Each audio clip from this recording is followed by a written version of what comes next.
Hello guys, welcome back to my blog. तो कैसे हैं आप सब? हर हर महादेव। और आप सब देख सकते हो कि मेरी वीडियो की शुरुआत इसके रोने से हो रही है। मतलब ये दिन भर रोती है, और क्यों रोती है, बेवजह रोती है, मुझे भी समझ में नहीं आता है। और सुबह आज बहुत ज़्यादा धूप निकला हुआ था। मतलब ये बहुत सुबह का टाइम है, मतलब 6:30 बजे का टाइम था, तो भी इतना ज़्यादा धूप था। और मैं अभी पढ़ाई करने बैठी हुई थी, क्योंकि अभी ये सो रही थी। ये वीडियो मैं कल रात का दिखा रही थी आपको। वो बहुत ज़्यादा रो रही थी, क्योंकि वो बोल रही थी कि मेरे पास ही रहो, नहीं जाओ उधर, क्योंकि मैं इसको पापा के पास छोड़कर बाहर हॉल में पढ़ती हूँ, तो ये मुझे नहीं छोड़ना चाहती है, तो इसलिए ये रो रही थी। बच्चे के साथ पढ़ाई करना आसान नहीं होता, लेकिन अगर हम अपना टाइम सही तरीके से मैनेज करें तो पढ़ाई कर सकते हैं और संभाला जा सकता है। तो यही सब मेरे वीडियो में अभी मैं आपको बताने वाली हूँ, तो वीडियो में लास्ट तक बने रहिएगा। और मेरा कैसा डेली ब्लॉग रूटीन कैसा चल रहा है, वो सब कुछ मैं आपके साथ शेयर करूँगी। तो अगर आप मेरे चैनल पर नए हैं तो सब्सक्राइब कर लीजिएगा, और अगर आपको वीडियो अच्छी लगी तो एक लाइक ज़रूर करिएगा। और कुछ मोटिवेशन लाइनें भी आप मेरे लिए लिख सकते हैं, क्योंकि बहुत ज़्यादा मुश्किल होता है एक बच्चे के साथ। अगर जिसका 2 बच्चा है उसके लिए तो और भी ज़्यादा मुश्किल होता होगा, मैं समझ सकती हूँ, क्योंकि एक बच्चे के साथ इतना ज़्यादा मुश्किल होता है मुझे, तो 2 बच्चों के साथ तो और ज़्यादा मुश्किल होता होगा। और अब बहुत कम समय बचा है, क्योंकि आज 21 तारीख हो गया और अभी लगभग मतलब 15 दिन बचा है। हम लोगों को पढ़ाई करना चाहिए, और हम लोग को अच्छे से पढ़ाई करना चाहिए, ज़्यादा से ज़्यादा टाइम देना चाहिए। मतलब एक दिन में लगभग 3 से 4 घंटा आपको पढ़ाई करना चाहिए अभी। और आपको सेट ज़रूर लगाना चाहिए अभी के टाइम में, क्योंकि सेट लगाने से ना सारा कुछ क्लियर होते जाता है और रिवीजन भी हो जाता है, तो आपको सेट ज़रूर लगाना चाहिए। मेरा रूटीन है कि मैं सुबह 6 बजे उठती हूँ और 1-1.5 घंटा पढ़ाई करती हूँ, और उतना देर के बाद मैं नहा लेती हूँ, झाड़ू वाड़ू लगा लेती हूँ, उसके बाद नहा लेती हूँ। नहाने के बाद मैं खाना बनाती हूँ, और फिर पूजा पाठ करके फिर से जब मेरी बेबी जगती है, मतलब वो 9 बजे तक जगती है, 9:30 तक, तो उसके बाद मैं उसके साथ 1 घंटा खाना पीना उसको खिलाती हूँ। उसको भी मतलब फ्रेश करवा के कुछ खिला देती हूँ। उसके बाद मैं भी फ्री हो जाती हूँ उससे, तो 1-1.5 घंटा बाद वो खेलने लगती है। और वो जब खेलती है तो उसके बाद फिर से मैं पढ़ाई करती हूँ 1 घंटा या 1.5 घंटा, जो भी समय मिलता है। मतलब जो भी समय मिलता है उस समय मैं अपना थोड़ा बहुत पढ़ाई कर लेती हूँ। अभी बहुत सारा मुझे वीडियो देखना, मतलब लेक्चर बचा हुआ है, क्योंकि मैं समय से नहीं देखती थी, इस वजह से बहुत ज़्यादा बोझ लग रहा है।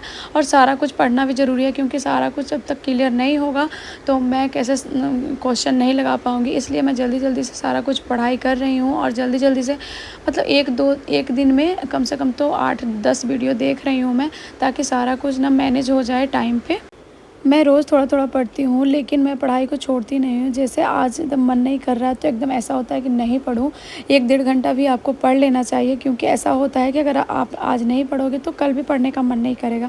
इसलिए मैं रात होते मतलब मुझे अगर उस दिन पूरा दिन समय निकल गया किसी काम से या बाहर गई, तो मैं रात में उसको 10 बजे सुला के 2 घंटा पढ़ लेती हूँ, 12 बजे तक पढ़ लेती हूँ। लेकिन मैं डेली पढ़ लेती हूँ, थोड़ा बहुत भी पढ़ लेती हूँ, क्योंकि अगर छूट जाता है ना तो दूसरे दिन बहुत ज़्यादा मुश्किल होता है। मेरा गोल इस बार सिर्फ पढ़ाई करना नहीं, क्योंकि इस बार सीटेट क्वालिफ़ाई करना है, क्योंकि मुझे बहुत ज़्यादा मतलब ये लगता है कि अभी पढ़ाई करो और फिर इस बार नहीं निकला तो फिर अगला साल पढ़ना है, तो इस तरह से नहीं होगा मुझसे।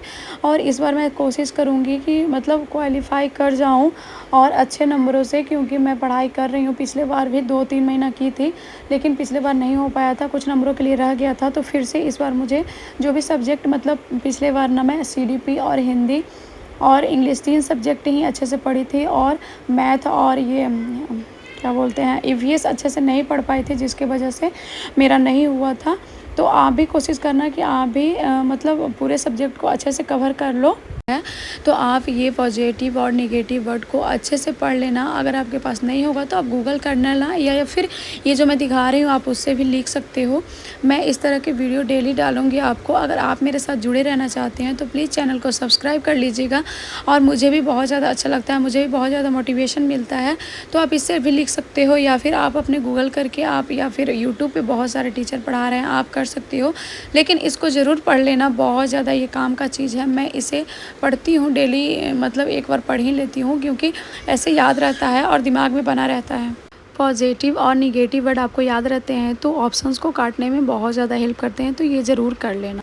और यहाँ पे मेरा पढ़ाई शाम के 4:30 बजे ख़त्म हो गया था, क्योंकि ये महारानी जग गई थी, तो अब इनका बाल झाड़ी, उसके बाद कपड़ा चेंज किए, सोकर उठी थी तो। और इसको टीका ऐसा लगाना बहुत अच्छा लगता है, तो मैं इसको टीका लगा देती हूँ। और बिना मोबाइल के तो कुछ भी नहीं हो सकता है इनका, तो मोबाइल दिखाकर ही अच्छे से बाल झाड़ देती हूँ, क्योंकि इसका बाल ना बहुत ज़्यादा उलझा रहता है तो इसे दर्द करता है और ये नहीं झाड़ना चाहती है, तो मैं इसका बाल ऐसे ही झाड़ देती हूँ, थोड़ा सा मोबाइल दिखा देती हूँ और ये आराम से झड़वा लेती है। फिर उसके बाद मैं इसको थोड़ा सा दूध पिला देती हूँ, खाना खिला देती हूँ। उसके बाद ये 1 घंटे के बाद, मेरे पास 1 घंटा रहती है, उसके बाद फिर से ये खेलती है, तो मुझे थोड़ा सा समय मिल जाता है और मैं फिर से पढ़ाई करती हूँ। या फिर अभी 6 साढ़े 6 हो जाएगा तो मैं खाना पीना का भी देखने जाऊँगी, खाना पीना बनाऊँगी और फिर जब भी समय मिलेगा तो मैं थोड़ा सा पढ़ाई कर लेती हूँ। मैं आपको कुछ आसान स्टडी टिप्स देना चाहती हूँ जो मैं फ़ॉलो करती हूँ। तो ये वीडियो तो बहुत ज़्यादा लंबा हो जाएगा, इसलिए मैं कल आपको एक पूरी उसी पे वीडियो बना के अपलोड कर दूँगी। अगर आप देखना चाहते हो तो प्लीज़ चैनल को सब्सक्राइब कर लीजिएगा और मैं कल शाम को 6 बजे डालूँगी, तो आप लोग देख लेना जाके। और मतलब कुछ आसान टिप्स ये सब होगा कि जब बच्चे सोए रहते हैं तो आपको क्या पढ़ना चाहिए और क्या नहीं पढ़ना चाहिए।